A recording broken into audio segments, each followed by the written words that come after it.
बर' फरायसा आफादनि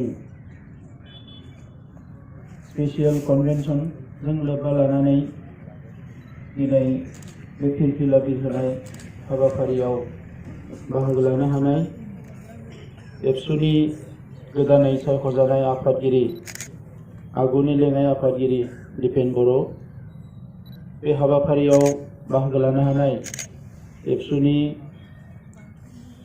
बारग' बुंथिगिरि आथिखालनि लेङाइ आफादगिरि जयन्त बसुमतारी, दुलाराय बर' फरायसा आफादनि गाहाय नेहाथारि लरेन्स इसलारिजों लोगोसे मिरु एबसुनि मावथि लोगोफोर, बे हाबाफारियाव बाहागो लानो हानाय पानजाय आफादनि बिबानगिरि बिथांमोन, बे हाबाफारियाव बाहागो लानो हानाय दुलाराय बर' फरायसा आफादनि आसामनि बेंगलनि इउनिभार्सिटिफोरनि आफादगिरि नेहाथारि आरो बिबानगिरि लोगोफोर, हामलै लोगोफोर आरो रायजो राजा नोंथांमोन। दा बे समाव आङो गिबियावनो बाहागो लानो हानाय साफ्रोमनोबो गोसो गोरबोनि गाहाम हामलायनाय अननाय सिबिनायखौ बावहरबाय। बे फिरफिला बिरहोनाय हाबाफारिनि गेजेरजोंनो गोलाव सम बड'लेण्ड सोमावसारनाय आरो बर'नि गुबुन गुबुन मोनथायखौ लानानै सोमावसारनायाव मुंख्लं जालांनाय बर' जोहोलाव जोहोलावजो बिथांमोननि सोरगोआरि जिउ सोलेरनि अराय आलो गोजोननि थाखाय आङो बे समाव आर'ज गाबबाय। बे हाबाफारिनि गेजेरजोंनो बड'फा उपेन्द्रनाथ ब्रह्मनि सोरगोआरि जिउ सोलेरनि खाथियाव आङो आर'ज गाबबाय। लोगोसे अबंलावनि खाथियावबो आङो आर'ज गाबो बिथाङा सोरगोआव अराय आलो गोजोनै थानो जायगा मोनथों आरो बर' फिसाफोरनि बुहुमाव गावनि राव थुनलाइ, गावनि सिनायथि, गावनि थामोनथा गासैखौबो लानानै हारि बायदियै थांना थानायनि जि दावहा बेयाव जाफुंसार जानायनि अराय सम बोर सारस्रि हरथों, बिनि थाखाय आङो बिथांनि जिउ सोलेरनि खाथियाव आर'ज गाबबाय।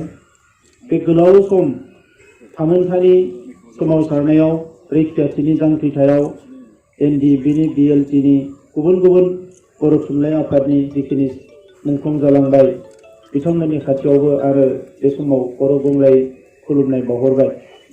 जोंनि गोबां मुंख्लं न'खरा बिथांमोननि गैयैयाव न'खरनि आगोमा फिसाया अबथिरा जिउ गोमानांनायाव जोबोद खस्थ' मोनबोबाय। दा बिथांमोननि न'खरनि फारसेबो आंनि गोसो गोरबोनि गोथौ दुखु मोननायखौ आङो फोरमायहरबाय। मानगोनां रायजोफोर, मावथि लोगोफोर, बे समाव दुलाराय बर' फरायसा आफादा जोङो मोनसे गिदिर हाबाफारि मावफुंनायनि उनाव मोनसे जर'खा जथुम्मा जिरायनानै जोंनि मावनो लानाय हाबाफारिफोरखौ फिन सावरायनायनि गेजेरजों जोङो थिग खालामनानै लानो हाबाय। दुलाराय बर' फरायसा आफादा मोनसे भाइब्रेन्ट अर्गेनाइजेसन। बे आफादा थाद'नो सम गैया, बे आफादा जिरायनो सम गैया। बे आफादनि मावथि बिबानगिरिफ्रा मेंनो एबा गिनो सम गैया। आवगायनांगौ आरो आवगायनांगौ, आवगायनांगौ आरो आवगायनांगौ। मानोना बे हारियाव हारिखौ बेंग्रा, हारिखौ जोथोन लाग्रा, हारिखौ नायग्रा, हारिनि सुबुंफोरखौ अनग्रा मोनसे आफाद दङ होनब्ला बियो दुलाराय बर' फरायसा आफाद। हारियाव आफादाथ' गोबां दङ, नाथाय हारिनि थाखाय बावसोमनो हाग्रा 24 आवार 24 घन्टा हारिनि हाबा मावनो थियारि जानानै थानाय मोनसे रौनिया हान्जा, फायखि हान्जा होनना बुङोब्ला बे दुलाराय बर' फरायसा आफाद। आं बे बाथ्राखौ बुंनाया आं गुबुन आफादफोरखौ गाहाय एबा गुबुन आफादफ्रा हाबा मावाखै आं बिदि बुंनो सानाखै। आंनि बे 30 बोसोर दुलाराय बर' फरायसा आफादजों सोमोन्दो लानाय आरो 19 बोसोर बिबान लानानै हाबा मावनायाव आङो बेखौ रोखा जाबाय जे हारि मोनसेया थांनानै थानांगौब्ला गमामायैनो हारिनि थाखाय माखासे सेल्फलेस, गावनि फारसे सानाजासे खामानि मावग्रा मानसिफोर नांगौ। आं दिनै सेलुट होयो दुलाराय बर' फरायसा आफादनि बारग' दैदेनगिरि बिथांमोनखौ, आथिखालनि दैदेनगिरि लोगोफोरखौ जे नोंथांमोना गावबा गावनि जिउनि बेसेन गोसा समखौ जे हारिनि थाखाय बेबायदि होनो हादों। बेबायदि जे होदों बिनि थाखाय आङो नोंथांमोनखौ सेलुट होयो।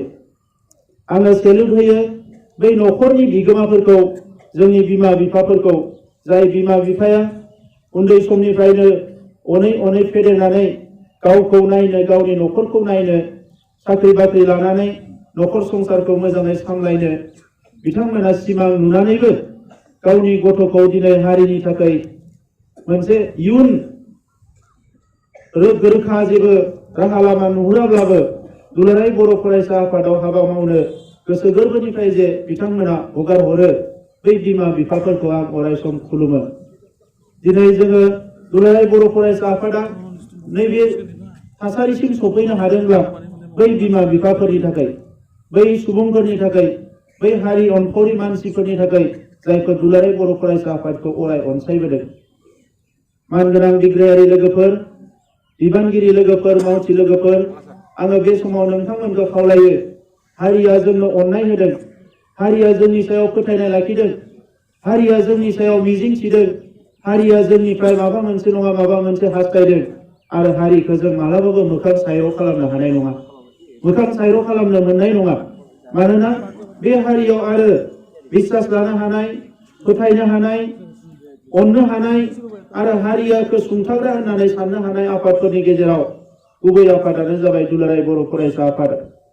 बे आफादाव गोबां दैदेनगिरि फैदों आरो थांदों, हारिनि गोबां सिंनि आरो सानि खोथाफोरखौ सावरायदों, हारिनि जेंनाफोरखौ सावरायदों, गोखा गोखै मोजां गाज्रि गासैखौबो सावरायदों आरो बेखौ मोगथाङाव महर होदों जोंनि मावथिफ्रा, जोंनि रायजो राजाफ्रा। बड'फा उपेन्द्रनाथ ब्रह्मआ आफादगिरि जानानै दुलाराय बर' माहारिनिनो मोनसे दिग होलांबाय, सान्थौ होलांबाय, सानस्रि होलांबाय। बड'फा उपेन्द्रनाथ ब्रह्मनि सान्थौ आरो सानस्रियाव जों बेसेबां सिङाव हाबनो नाजागोन, एसेबांनो हारि दानायनि जोंनि हाबा लामाफोरखौ जोङो नुनो मोनगोन। दिनै जोङो मोनसेनि उनाव मोनसे, मोनसेनि उनाव मोनसे गोरोबथा खालामनो हादों। जोंनि सोमावसारनायखौ 22,000 सुथुर हानजा थासेयावबो जोङो जे गोख्रोङै लाबोबाय थानो हादों दिनै बड'फा उपेन्द्रनाथ ब्रह्मनि सान्थौ आरो सानस्रि। गुबुन मोनसेया जाहैबाय बर' आइ आफा रायजो राजाफोरनि गोख्रों फोथायनाय आरो मेंनो रोङै हाबा मावनाय। दिनै गासैबो बिथिंनिफ्राय जोङो जेब्ला ज' जानानै साननो हादों अब्लानो हारिया माबा नङा माबा मोनसे मोनदों। बिग्रायारि लोगोफोर, मावथि लोगोफोर, आं नोंथांमोनखौ खावलायबाय, दुलाराय बर' फरायसा आफाद हिसाबै गोबाव सम खामानि मावबाय, आफादगिरि हिसाबै 11 बोसोर खामानि मावबाय आरो दिनै जोबथारनाय बे फिरफिला बिरहोनायाव आंनि जि बिबुंथि बिनि गेजेरजों आङो नोंथांमोनखौ खावलायदों जे दुलाराय बर' फरायसा आफादाव हाबा मावनो मोननाया जों बयनिबो खाफालनि बाथ्रा। जिउआव सासे मानसिया गावनि थाखाय जेरैबायदि सानो, जेरैबायदि लायो, बेबायदिनो गोबां खामानि मावनो हायो, नाथाय हारिनि खामानि मावनो बयबो खाबु मोना। दिनै बर' हारियाव 22,000 लाइमोनफोर दङ, लेखा गोरों लाइमोनफोरबो दङ, गोबां मानसिफोर दङ, बिनि गेजेराव 5,000सो जोंनि लाइमोनफ्राल', जोंनि सेंग्राफ्राल', जोंनि बिनानावमोनाल', फंबायमोनाल', जोंनि बिदाफ्राल' खामानि मावनो खाबु मोनदों। दिनै बिबानाव 5,000सो जोंनि मावथिफोर दङ। दा बे 5,000 मावथिया 24 आवार खामानि मावोब्ला हारिया बेसेबांबा जौगालांगोन। जोङो नायो, आं एखम्बा बिजिरो जे मोनसे इन्डास्ट्रियाव 500 जन मानसि खामानि मावोबा बे इन्डास्ट्रिनि एनुवेल इनकामा बेसे जायो? मोनसे इन्डास्ट्रियाव 1,000 मानसिया खामानि मावोब्ला बेनि एनुवेल इनकामा बेसे जायो? मोनसे इन्डास्ट्रियाव 5,000 मानसिया खामानि मावोब्ला बेनि इनकामा बेसे जायो? आरो दिनै दुलाराय बर' फरायसा आफादनि जोंनि मावथि भलेन्टियार्सफ्रा 5,000 सुबुङा 24 घन्टा जुदि सोलोंथाइनि खामानि मावोब्ला, रांखान्थिनि खामानि मावोब्ला, समाज फोसाबनायनि खामानि मावोब्ला, गासैबो बिथिङाव जुदि जोङो खामानि मावोब्ला बे हारिया जौगायैनि जेबो खोथायानो गैया। नाथाय जोङो नांगौ बायदियै गावखौ बावसोमनो हायाखै, नांगौ बायदियै जोङो खामानिफोरखौ मावनो हायाखै। जोङो प्रेक्टिकेल जानांगोन, जों प्रफेसनेल जानांगोन, जोंनि सिन्था धाराफ्रा प्रेक्टिकेल जानांगोन। जोङो नायनांगोन, आं एबसुआव दङ, फुंनि मोनानि एबसुआव दङ होननायानो जोबथा नङा। एबसुआव थानानै आंनिफ्राय मा एबसुआ लाब जादों, रायजो राजाया मा आं मा होनो हादों हायाखै, आं मा मावनो हादों हायाखै, बेखौ जों गावनो गावनि सिङाव हाबनानै जोङो नायनांगोन। जोङो बेसेबांबा लेखा बुरजा गोरों सेंग्राफोरखौ बेवहाय सेंग्रा सिख्लाफोरखौ ज' खालामनानै अर्गेनाइजेसन दानानै आं एखम्बा गिनायबो मोनो। मानोना नोंथांमोननि जिउआ मिसइउज जायोब्ला हारियानो खहा जागोन। दा नंखायनो आङो खावलायो जोङो बे बिथिङाव जाहाथे नोजोर होयो। दुलाराय बर' फरायसा आफादा बेसेबांबा बुरजा मिशन लादों। बे मिशनखौ जों लानो गोनां जादों मानोना बे मिशनजोंसो हारिया थांगोन। बे मिशनखौ सोरबाया लानायमोनबा जों लानाय नङामोन।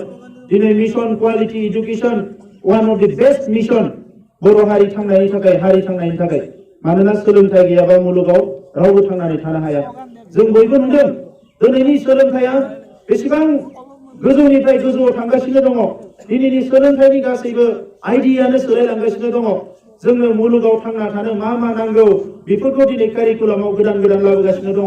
नाथाय जोङो बेसेबा बोसोरनि गोजाम माखासे कारिकुलामखौनो लानानै दिनै फरायबाय थानायाव जोंनि लाइमोनफ्रा, जोंनि सेंग्रा सिख्लाफ्रा वर्ल्डआव ग्लबेल लेभेलाव कम्पिट खालामनायाव उसुबिदा जादों। दा बेखौ जोङो शिफ्ट खालामनांगोन। ओंखायनो क्वालिटी एडुकेशननि खोथा। दिनै मोजां मोजां इनस्टिट्यूशन जोङो बिनानै लाबोनो हादों। बे इनस्टिट्यूशनफोरखौ थाबैनो इस्टाब्लिश खालामनानै जोंनिफ्रायनो बेसेबा बुरजा दिनै सेन्ट्रेल इउनिभारसिटियाव रिसार्च खालामनो हानाय, सेन्ट्रेल इउनिभारसिटि फैनाय लोगो लोगोनो माने इन्टारनेशनेल जि टाच बियो जोबोद थाबैनो जोंनि खाथियाव फैसिगोन। मानोना बे इउनिभारसिटिया गायसनजानायनि उनाव बेवहाय सोलोंथाइ होनो हानायनि बेबस्था जानायनि उनाव गोबां सेमिनार जागोन, वर्कशप जागोन, गोबां मानसिफ्रा जोंनियाव फैगोन। जोंखौ बिसोरो स्टाडि खालामनो खाबु मोनगोन। जों बिसोरजों एक्सप'जार मोननो थाखाय खाबु मोनगोन। जोङो गोबां स्कपफोरखौ लानो हागोन। जोङो इडुकेसना फार्स्ट। आं ओंखायनो दिनै बेवहाय बयखौबो खावलायबाय बिनिफ्राय थांफिननानै गुबुन गुबुन खामानिफोरजों लोगोसे मिशन क्वालिटी एडुकेशननि खामानिखौ जों मावनांगोन। दायो मेट्रिक आनजाद, हायार सेकेन्डारि आनजाद जादों। क्लास 9, 10 आव फैनाय गथ'फ्रा फैगौ बोसोराव 10 आनजाद होगोन। बिसोरखौ जों दानिफ्रायनो रेडि खालामनांगौ। जोंनि टारगेटआ थाखो 1 निफ्राय MA फरायजासिम जेसेबां जोंनि फरायसाफ्रा स्कुल, कलेज, इउनिभारसिटियाव हाबनानै दङ बिसोरो दिनै सासे सासे हिउमेन रिसोर्स जानानैसो ओंखारनांगोन। ओंखायनो बैसोरखौबो जों नोजोर होनांगोन। जायफोरा दिनै फेल जानानै न'आव थांफिनदों, खामानि मोनाखै, बिसोरखौबो जों नोजोर होनांगोन। सासे सासे बर' फिसाया हिउमेन रिसोर्स जानांगोन। हायार इडुकेसन लानो हायाखै, स्किल डेभेलपमेन्टआनो जा, गुबुन फिल्डआवनो जा, बियो हिउमेन रिसोर्स जानो हानांगोन। बेखौ जोङो दुलाराय बर' फरायसा आफादा नोजोर होनांगोन। बे खामानिखौ मावनो थाखाय बयबो MA पास जानांगौ, PhD खालामनांगौ बिदि नङा। ससियेल वर्क खालामनो थाखाय, ससियेल सार्भिस होनो थाखाय जायखिजाया लेभेलनि मानसियानो होनो हायो। जोंनो मोनसे गोसो नांगौ, सोलोंनो हानाय गोसो नांगौ, मावनो थाखाय गोसो नांगौ जोङो। अब्लानो जोङो बेखौ मावफुंनो हागोन। बड'फा मिशन सास्टेनेबल चेन्ज, बे बड'फा मिशन जि गोजोरथियारि सोलायनाय, बेवहाय गासैबो बाथ्राया बेवहाय हाबनानै दङ। मानोना बड'फाया मोनसे आबुं जांख्रिथायनि बाथ्रा सावरायदोंमोन, गेरेमसा हारि दानायनि बाथ्रा सावरायदोंमोन। दिनै गोबाङानो गोबां खोथा सावरायो। बड'फाया थांनायनि उनाव बिथांनि आइडियोल'जि, फिल'सफिखौ दुलाराय बर' फरायसा आफादा हमथाबनानै दङ। गोबां मानसिफ्रा बेखौ बावलांजोब्बाय। दिनै गामि गामि, न'खर न'खर बड'फानि दिनै सावगारिया थानांगोन, बिथांनि बानबुंथायफ्रा थानांगोन। बर' गामि गामि फुंनि मोनानि बड'फानि आदर्शनि खोथाया रायज्लायजानांगोन, बर' हारि दानायनि खोथाया रायज्लायजानांगोन। आं गोजोननाय मोनदों बड'लेण्ड थामथि खेबनि बड'लेण्ड सोमावसारनायनि गेजेरजों जोंनि गोदान जोलैफ्रा जेरैखि जाया बेवहाय नांथाबनो खाबु मोननानै दिनै गोदान जोलैनि गेजेराव हारि अननाय, हारिनि फारसे साननाय जि गोसो बियो खमायाखै, बियो बांदोंसो। बियो जोंनि थाखाय बेसेबांबा मोजां बाथ्रा। दा बेनिखायनो बड'फा मिशनाव जिखिनि दङ जोंहा, जौ जुवाया बन्द जाथारनांगोन। जौ जुवाजों मालाबाबो समाजा जौगायाखै। बेखौ जेसेबां गिदिर मानसियानो लोङा मानो, जेसेबां गिदिर मानसियानो गेलेया मानो, गाज्रिया अलवेज गाज्रि। 99% बुंबाबो गाज्रिया गाज्रि। बेखौ जोङो जेरैखि जाया हमथाबनांगोन। 1% बुंबाबो राइटआ राइट। ओंखायनो राइट आरो रंखौ जोङो दिनै डिफारेन्सियेट खालामनो हानांगोन। जौ जुवाजों समाज दानो हाया। दिनै जोंनि गेजेराव करापसन, बिराद हिउज करापसन जोंनि गेजेराव। जोङो नोरोम आखुनि मानसि, नोरोम आखुनि जाथि। ओंखायनो सोरबाया गाज्रि मावोबा गावनि मानसिया जों थाबनो एक्सकिउज खालामो। जाबाय दे, गावनिनो बिदा, गावनिनो फंबाय, दोनदो। गाज्रिया खिन्थु गाज्रिसो। आङो बेखौ समाजनिफ्राय बुथारनानै गारनांगौ होननानै बुङाखै, नाथाय गाज्रिखौ जोङो कन्ट्रल खालामनांगोन, बेखौ फोसाबनांगोन। अब्लासो जोङो सोद्रोम हारि जानो हागोन, जौगासार हारि जानो हागोन, गेदेमा हारि जानो हागोन, गेरेमसा हारि जानो हागोन। दा ओंखायनो दुलाराय बर' फरायसा आफादा जाहाथे खुनु मोनसे गाज्रि शक्तिजों कमप्रमाइज खालामा। बे गावनिनो जाथों, मालायनि जाथों। आं बयबो मावथिफोरखौ दिनै खावलायनानै दोनखाबाय। दा बड'फा मिशनावनो खोमसि फोथायनायनिफ्राय जोङो गोजानाव लाबोनांगोन हारिखौ। दिनैबो खोमसि फोथायनायाव जोंनि मोनफा मोननै जाथाया जायो, दायना दायनि बुथारलायनाय बायदिसिना, बेफोरनिफ्राय जों हारिखौ उदां खालामनांगोन।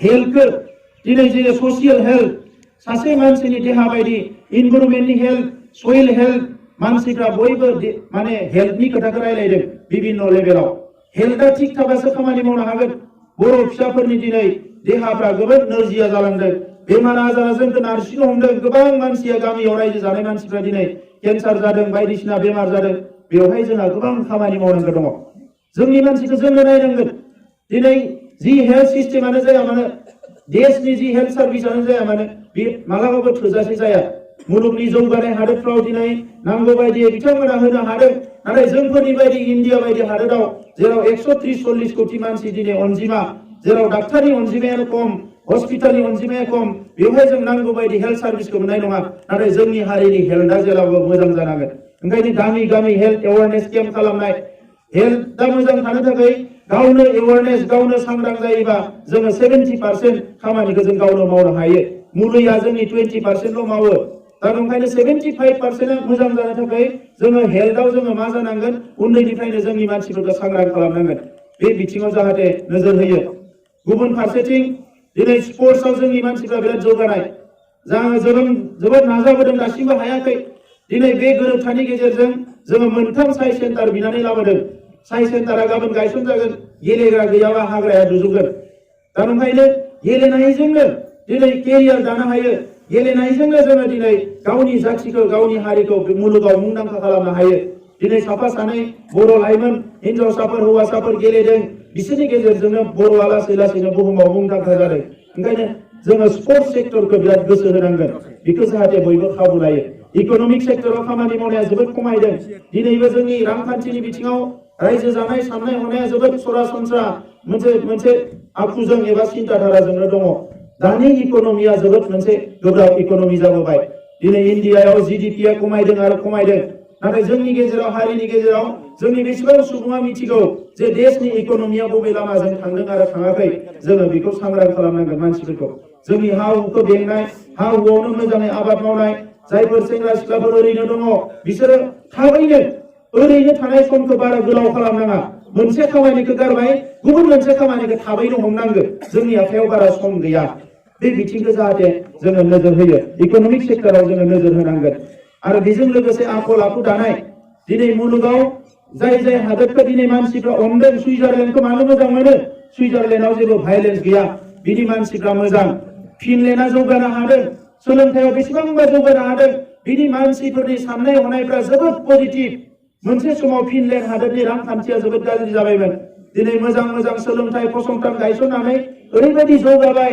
वर्ल्डआव दिनै बेस्ट इडुकेसना फिनलेण्डआव सोलिगासिनो दङ जोङो बिसोरनि आयदाफोरखौ जों लानांगोन बिसोरनि हाबा मावनायफोरखौ लानांगोन जोंनियाव गिदिर इन्डास्ट्रि जोङो गायसननो हाया बेबायदि खाबु गैया जोंनियाव जानो हागौ इयुनाव बेफोरबो फैगोन नाथाय दिनै कटेज इन्डास्ट्रि जोंनियाव जानो हायो मिडियाम इन्डास्ट्रि जोंनि जानो हायो दिनै नेपाल बायदि हादोराव कटेज इन्डास्ट्रिया बेसेबांबा जौगादों बिथांमोना दिनै चाइनानिफ्राय जापाननिफ्राय मेटेरियेल लाना फैनानै साथा बानायदों बेग बानायदों जेफोरनिखि हाजार लाख मानसिफोरनो सानफ्रोमबो नांगौ फुथला फिसा बायदिसिना बानायनाय बे कटेज इन्डास्ट्रिया बिराद जौगादों ओंखायनो जायफोर जोंहा MBA खालामनाय मास्टार्स खालामनानै ओरैनो दङ आं लाइमोनफोरखौ खावलायदों जोंनि जोहोलावफोरखौ खावलायदों नोंथांमोना ओरैनो थानो नाङा मुलुगाव गिदिं नायहैथां दिनै गुबुनफोरनि इक'नमिया बोरै जौगालांदों मा मावनानै जौगादों बेखौ जोङो नायनानै बेरायनांगोन जोंनि गेजेराव सेन्ट्रेल एबसुआल' सेमिनार खुङो बिदि नङा इन्टारनेशनेल लेभेलनि सेमिनारखौ आनसलिकआव खुंनांगोन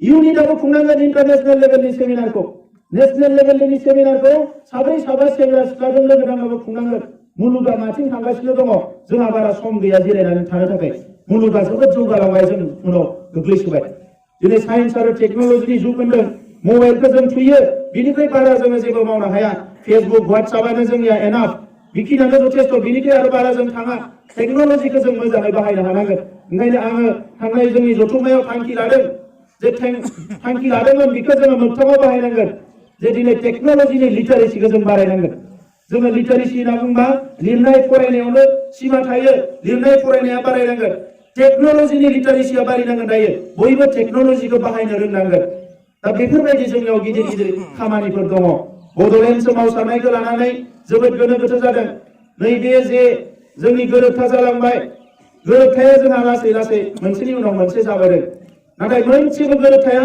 बर' हारिनि लाब माने मा होनो बर' हारिनि मायबा मोनसे खहा खालामनो थाखाय गोरोबथाया जायाखै 1993 मायथाइयाव बै समनि एबसुनि आफादगिरि सानसुमा खुंगुर बसुमतारी रबिराम ब्रह्ममोना एकर्ड खालामबाय 6 बोसोरनि आन्दोलन 1135 जन मानसि थैनाय न' बां सावजानाय गहपुराव 500 मानसिनि बुथारजानाय बेसेबांबा खास्रि बिस्रि जिनाहारि जानांनाय बै थासारियाव बर'नि थाखाय माबा मोनसेबाबो मावनानै जोंनि इयुननि लामाखौ जोंहा रोखा खालामनांगौ होननानै बै समाव बिएसि एकर्ड खालामदों आरो बिएसि एकर्डआनो जोंनि फाउन्डेसनमोन 1967 मायथाइयाव एबसुआ दाजादों 1967 मायथाइयाव पिटिसिआ दाजादों बै समनिफ्राय पिटिसिआ पलिटिकेल मुभमेन्ट खालामनानै साक्सेस जायैयाव बड'फा उपेन्द्रनाथ ब्रह्मनि दैदेननायाव जि आन्दोलन जाबाय बड'फाया अबथिरा रुंसारि जाबाय नाथाय बिथांनि बै समनि जि लिडारफोर बिथांमोना थांखि लानानै बिएसि एकर्ड जादों दिनै जोङो गोजौनिफ्राय नायहरोबा बिएसि एकर्डआव जेबो गैयै बायदि नुयो नाथाय बिएसि एकर्डआ जोंनि गिबि मोनसे गायजेननाय बिफांनि फुलिमोन बिफांनि गोरलै मोनसे बिफांनि फुलिमोन बे बिफांखौनो दिनै गिदिर गोलाव खालामनानै आन्दोलन खालामफिननानै सोमावसारनानै मानसि थैनानै थै होनानै दिनै गोब्राब नाजानानै बिटिसि एकर्ड जाबाय बे बिटिसि एकर्डआ जोंहा बिफाङा एसे देरबाय आरो बिनि उनाव जोंनि थामथि जेनेरेशना दिनै जोंनि गावनि डेमोक्रेटिक लाइनाव सोमावसारनाय आरो एनडिडिए सिजफायार जानायनि उनाव बिथांमोनजोंबो गोरोबनानै दिनै एनडिपि प्रग्रेसिभजों गोरोबफानानै ज'नो जोङो खामानि मावनानै दिनै बिटिआर गोरोबथा खालामनो हाबाय आरो बिफाङा आरो देरबावबाय दा बे बिफाङा देरबाय लासै लासैनो बिबार बारबाय फिथाइ थायसिगोन बे बिफाङा आबुं महर मोनसिगोन दा बिफांखौ जोङो मोजाङै दोननो थाखाय बार फैबा जाहाथे गुलुङा बे बिफाङाव जाहाथे गुन जेराव हरनो हाया बे बिफांनि रोदाफोरखौ जाहाथे मालाया दानस'नानै होनो हाया बे बिफांनि बिलाइफ्रा नाङा फाङा सिरिनो हाया दालाय दासाफ्रा जाहाथे रानलांनानै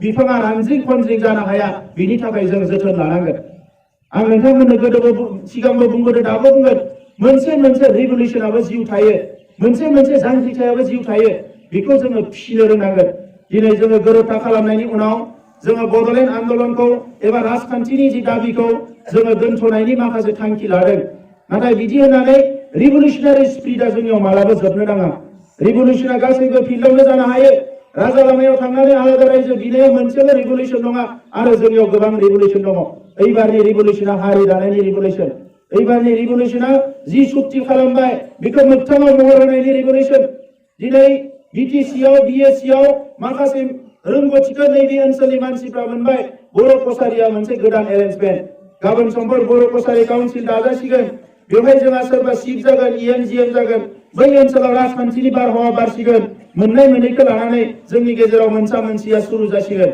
नाथाय आङो एबसुनि मावथिफोरखौ खावलायो जोङो जेसेबां सिस्टेमा जियानो जाया मानो हारियाव हारिनि आफादफ्रा खौसे थानांगोन हारियाव हारिनि आफादफ्रा खौसे थानांगोन जाय जाथिनि आफादफ्रा स्ट्रं नङा बेवहाय पलिटिकेलि जेसेबां जि मावा मानो हारिया मोजाङै जौगानो हाया दा ओंखायनो जाथिनि आफादफ्रा गोख्रोङै थानांगोन जों हास्थायगोन बर' कसारि काउन्सिलाबो गोख्रोङै दाजागोन बेजों लोगोसे जोंनि बै ओनसोलाव रायजो जानाय जोंनि बर' फिसाफ्रा मोजाङै संसार जानो हागोन एसेब्लाबो जिखिनि डिप्राइभ जाबोबाय रांखान्थिनि बिथिङाव गुबुन बिथिङाव जौगानायनि लामाखौ मोनगोन दिनै सनितपुर आरो बिश्वनाथखौ लानानै गोबां खोथा सावरायनाय जादों मा जागोन मा जाया जोंनि सिमाखौ नारनाया जोंनि बियो इसिङारि थांखिखा बियो जोंनि मोनसे मास्टार प्लानखा बियो बेखौ लानानै कुनु दिन जों कमप्रमाइज खालामनाय नङा दा ओंखायनो दिनै कमिसन दादों कमिसनाव जोंनिफ्रायबो मानसि थागोन बिटिसि सरकारनिफ्रायबो मानसि थागोन आसाम सरकारनि मानसि थागोन गामि दानख'नाय आरो सोनाय सोरबा बुंदों दानख'नायाव दानख'जोबनानै बिटिसिआ जेबो थानाय नंला सासे मानसिया गावनि गोसो बायदि गोबां खोथा बुंनो हायो नाथाय बेबायदि मावनो हाया दिनै गोबाङानो गोबां बायदिसिना खोथा बुंदों नाथाय प्रेक्टिकेला मा जोङो रिभलिउसन खालामदों एकर्ड खालामदों बे एकर्डखौ ओरैनो खालामाखै बेसेबांबा खेब रायलायनानै दान्थे बिदान्थे जुक्ति जुक्ततानि गेजेरजों बोसोरनि उनाव बोसोर रायलायनानैसो मोनसे गोरोबथाया जायो दा ओंखायनो बे गोरोबथायाव जेफोर खोथाफोरखौ दिनै सोनानै दोनदों बे खोथाफोरखौ मोगथाङाव महर होनो हायोब्ला गमामायैनो हारियाव सोलायनाय फैगोन दिनैनि गोरोबथाखौ लानानै सोरबाया गोजोननाय गैया सोरबाया बायदिसिना खोथा बुंदों नाथाय बे गोरोबथाया आसामनि थाखाय भारतनि थाखाय बर'फोरनि थाखाय हारसाफोरनि थाखाय बयनिबो गनायजाथाव मोनसे गोरोबथा जादों आरो बेबायदि थासारि सोमजिहोनानैसो मोनसे मोजां थासारि लाबोनानैसो इयुननि लामाखौ जोङो हान्थिलांनांगोन नैबे जिखिनि लामा हान्थिबावनांगौ दङ जोंहा बेखिनिखौ जोङो मेलेमजों जोंनि ब्रेनजों जोङो रिसार्च खालामनानै स्टाडि खालामनानै जोङो मोनसे मोजां स्ट्रेटेजिनि गेजेरजों जोङो दावगालांनांगोन। दा ओंखायनो नैबे सोमावसारनायाव बेसेबांबा खस्थ' मोननांनाय एनडिएफबि जोहोलावफोरखौ जाय बिथांमोनाबो थैनांबाय बिथांमोनखौ आं खेबसेयाव खुलुमनाय बावहरबाय। जाय जोहोलावफ्रा हाग्रा बंग्रा थानानै म्यानमार भुटान बांलादेश गिदिंनानै बेसेबा गोबाव न' बां गारनानै जुजिनानै दिनै बिथांमोना मोनसे गोरोबथायाव फैनो हाबाय। बिथांमोननिसिम आङो कंग्रेचुलेसन जासिहरदों। बेजों लोगोसे बे गोरोबथानि गेजेरजोंनो दिनै जोंनि दैदेनगिरिया जेलनिफ्राय ओंखारनो खाबु मोनदों। बे गोरोबथानि गेजेरजोंनो हाग्रा बंग्रा थानाय जोहोलावफ्रा गावनि जिउखौ लानानै फैफिननो खाबु मोनदों। बे गोरोबथानि गेजेरजोंनो जोंनि बिमा बिब' बिनानाव गावनि बिसिफ्रा गोबां सम गावनि फिसायजों गोजान जानाय, गावनि फिसाफ्रा गावनि बिफाजों गोजान जानाय दिनै बे गोरोबथानि उनाव न'आव फैफिननायनि खाबु मोनदों। बे गोरोबथानि गेजेरजोंनो कार्बि आंलंआ जेरैखि जाया मोनसे समनि गेजेराव एसटि हिल्स मोनथारनांगौ होननानै बे गोरोबथानि गेजेरजोंनो बेखौ जेरैखि जाया सोसननो थाखाय खाबु मोनदों। दा दिनै जोङो बेखौ मोगथाङाव महर होनो नाजालांनांगोन। आं दिनै बुंदों राजखान्थिखौ लानानै गोबां सावरायनाय फैदों। मैया दाख्लैनिफ्रायनो आंनि सायावबो गोबां खोथा फैदों। एमएलए जाया मन्त्रि जाया होनदोंमोन, दिनै एमएलए जानो मन्त्रि जानो नागिरदों। मोनसे सोलायनाया फैयो। आं एमएलए मन्त्रि जानो नागिराखै। आंनि गोसो गोरबोआ दाबो मोनसे एमएलए मन्त्रि पलिटिक्सआव थांनायनि थाखाय आं जेबो आंनि गोसो गोरबोआ गाबखाङाखै। आंनि गोसोआ गाबखांदों। आं जेरैबायदि जौ लोंनाय न'खराव जोनोम जानानै आंनि जि केरियारा मोनसे समाव थाद'नो गोनां जादोंमोन, बेबायदि आंनि फंबायफ्रा दा जाथों। आंनि गोसोआ गाबखांदों बे गोरिब गुन्द्रा आइ आफा रायजो राजानि थाखाय। आंनि गोसोआ गाबखांदों हाजार हाजार जोंनि लाइमोनफोर साख्रि बाख्रि गैयै ओरैनो बेरायबाय थानायफोरनि थाखाय। आंनि गोसोआ गाबखांदों जोंनि बर' गामिनि थाखाय। जोङो बेखौ मोजां मोनसे साबस्राखांनाय मोनसे मोजां साबना हामना गामि खालामनो हानांगोन। जोंनि संसार जानायखौ गोजौआव लांनो हानांगोन। मालायजों मालाबाबो नायख्लेम जानाय नायगं जानाय बेबायदि थासारिनिफ्राय जों अराय सम उदां जानांगोन। राजखान्थिया गिदिर खोथा नङा, जाथिखौ जौगाहोनायासो गिदिर खोथा। आरो जाथिखौ जौगाहोनो थाखायसो राजखान्थिखौ मावनो गोनां जायो। दा सोरबाया दिनै पावार पलिटिक्स खालामदों, सोरबाया दिनै थाखा फैसा खामायदों, बेखौनो नुनानै करापसन खालामदों। जों जुदि राजखान्थिखौ जुदि बेबायदिनो लाङोबा, बेबायदिनो सानोबा जोंनि हादोरा, जोंनि रायजोआ, जोंनि जाथिया, जोंनि ओनसोला मालाबाबो जौगानो हानाय नङा। दा ओंखायनो राजखान्थिया खामानि मावनायनिसो खान्थि। दा दिनै जुदि राजखान्थि खालामनो गोनां जायोबा बे राजखान्थिखौ परिबर्तन खालामनो सोलायनोसो राजखान्थि खालामनो गोनां जागोन। राजखान्थियाव भट खालामनो नङा, पावार लानानै गादि लानानै आराम खालामनो थाखाय राजखान्थि खालामनाय जानाय नङा। हारि दानो थाखायसो राजखान्थि खालामनांगोन। आरो हारि दानो थाखाय राजखान्थि खालामनो हायाबा बे राजखान्थियाव थांनायनि खुनु जुक्ति गैया, राजखान्थि मावनायनि खुनु जुक्ति गैया। दा ओंखायनो बिग्रायारि लोगोफोर, बे दुलाराय बर' फरायसा आफादनि जि मोनसे आंनि सायाव फोथायनाय, आंनि सायाव बिश्वास, बायहाजार थासारियावबो आंनि दुलाराय बर' फरायसा आफादा जे फोथायनाय लाखिनानै माखासे खामानि मावनो खाबु होबाय, बिनि थाखाय आं अराय सम दुलाराय बर' फरायसा आफादनि खाथियाव आं सुख'हायै दाहार थागोन। आंनि न'खर, आंनि संसार जेरावबो आंखौ मदद खालामनायनि थाखाय आं दुलाराय बर' फरायसा आफादखौ मालाबाबो बावनो हानाय नङा। आं दिनै बुंबाय जे आंनि थैजासिम आंनि न'खरनि दरखङा अराय सम दुलाराय बर' फरायसा आफादनि बर' हारिनि थाखाय खुला थागोन। आं मालाबाबो दरजाखौ फांनाय नङा। आंनि इयुन हाबाफारिया आंनि गामि सौरागुरिनिफ्रायनो जागायगोन, तामुलपुरनिफ्रायनो जागायगोन। आंनि न'खरनि, आंनि आमायानै, आंनि न'खरनि मानसिफोरजों आङो 30 बोसोर प्राय रिलेसनाव गैया बायदि जानानै दङमोन। नोंथांमोना जेलानो फैया आंखौ तामुलपुराव लोगो मोनगोन, सौरागुरियाव लोगो मोनगोन। आरो बिनि उनाव आङो पियर सासे गामिनि मानसि बायदि थानो लुबैयो। गामिनि लाइमोनफोरजों, गामिनि सेंग्रा सिख्ला, गामिनि बोराय बेन्थ'फोरजों थानानै गामिनि मानसिफोरनि साननाय हनायजों गोरोबनानै बर' हारि दानायनि बाथ्राखौ सानफिननो थाखाय आं लुबैयो। दा ओंखायनो साननो नाङा एबसुनि आफादगिरिनिफ्राय गबाय गोजान जासिगोन। गखांनायनि उनावबो आंनि सोमोन्दोआ खाथिनिफ्राय खाथि जागोन, खाथिनिफ्राय खाथि जागोन। मैया गखांनानै थांनायनि उनाव आं सानदों गोबां खामानि मावनो आद्रा थालांबाय, नाथाय आंहा फोथायनाय दङ आंनि फंबाय बायदि असे फंबाय जोंनि दिपेन बर', लरेन्स इस्लारि बिथांमोननि दैदेननायाव जोंनि खामानिफ्रा खुनु मोनसे खामानिया थाद'नाय नङा। जोङो जारिमिन सुजुदोंमोन, बे खामानियाबो जोंहा आद्रा जानानै दङ। बे खामानिखौ जोङो मावफुंनांगोन। बेजों लोगोसे नैबे गोरोबथानि गासैबो हाबाफारिया जाफुंसार महर मोननांगोन। जोंनि हारिनि गेजेराव खौसेथि दानांगोन। सोरबाया इग' थागोन, सोरबाया रागा जोंगोन, सोरबाया सोंखारिगोन, सोरबाया बायदिसिना खोथा बुंगोन, नाथाय बेफोरो गासैबो बर' हारिनि गोजा। जेरै न'खराव बिदा फंबाया मालाबा बिमा बिफानि गेजेराव नांलाय खमलाय जायो बेखौ गासैबो हारिनि होना लानांगोन। ओंखायनो आङो थांनाय बोसोरनिफ्राय बुंदों जोंनि न'खरा सासे सानै मानसिनि न'खर नङा 15 लाख मानसिनि न'खर। बेवहाय बिराद लेखा गोरोंबो दङ, बेवहाय जौ फाग्लाबो दङ, बिराद फैसा गोनांबो दङ, गरिबबो दङ, बेवहाय गोरोंबो दङ, रोङैबो दङ, गरमबो दङ, थान्दाबो दङ, गाज्रि मानसिबो दङ, मोजां मानसिबो दङ। नाथाय गाज्रि मानसिनि अनजिमाया जोबोद खम। बिराद अनसुला जाथि, बिराद नोरोम जाथि, इसेयावनो मानियो, इसेयावनो फोथायो, ओंखायनो मालायाबो थगायनो खाबु मोनो। दा बेखौ जोंहा जोथोन लानांगोन जोंनि फंबाय बिनानावफोरखौ आरो इयुनाव मावलांनांगोन। आरो बड'लेण्डनि जि सोमावसारनाय बेखौ लानानै जेबो गोनो गोथो जानो नाङा। गोदोनिफ्रायनो थाद'नाय आवगायनाय, थाद'नाय आवगायनाय, जिरायथ'नाय आवगायनाय बे फर्मुलाजों थांगासिनो दङ। आरो बेखौ दुलाराय बर' फरायसा आफादनि गोरबोनिफ्राय बेखौ सोरबाया बुङोब्लाबो मालाबाबो बोखारनो हानाय नङा। लिडारा फैयो आरो थाङो, नाथाय अर्गेनाइजेसना थायो, अर्गेनाइजेसननि आइडियलजि फिलसफिया थायो।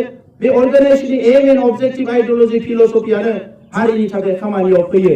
दा बेखिनि खोथाखौनो बुंबाय, बयखौबो लोगो मोनबाय थागोन, सावरायबाय थागोन। गाबोन समफोर बायदिसिना दान्थे बिदान्थे जागोन आंखौ लानानै, बेवहाय जेबो साननांगौ गैया। मानसिनि जिउआव बाय हाजार बेबायदि थासारिफ्रा फैयो, नाथाय आङो निमाहा बिगोन। आंनि थाखाय दुलाराय बर' फरायसा आफादा जिखिनि खस्थ' मोननांबाय बिनि थाखाय आं अराय सम निमाहा बिगोन।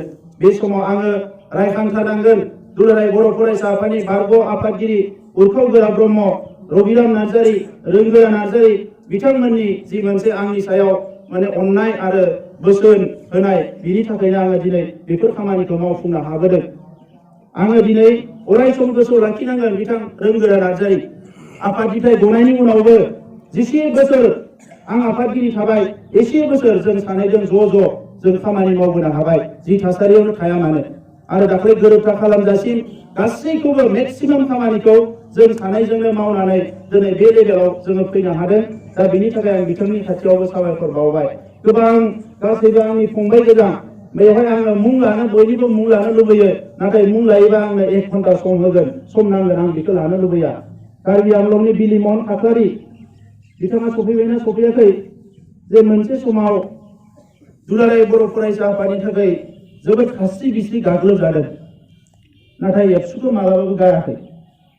आं बिथांखौ सेलुट होयो।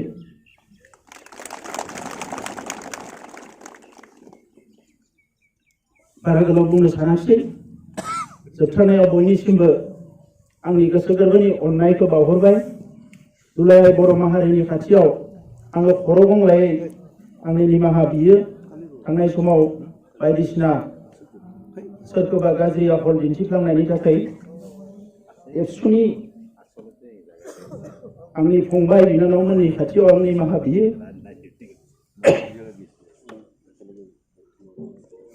मालाबा रागा जोंनाय, मालाबा एसे गोरायै बुंनायनि थाखाय, आरो फैबाय थानाय समाव बयबो ज' हारि जानायनि हाबाखौ मावलांगोन। आं बेखिनिखौनो बुंनानै आंनि बुंनायखौ फोजोबबाय। जय बर' हारिनि जय बर' हारिनि जय बर' हारिनि गोजोन्थों।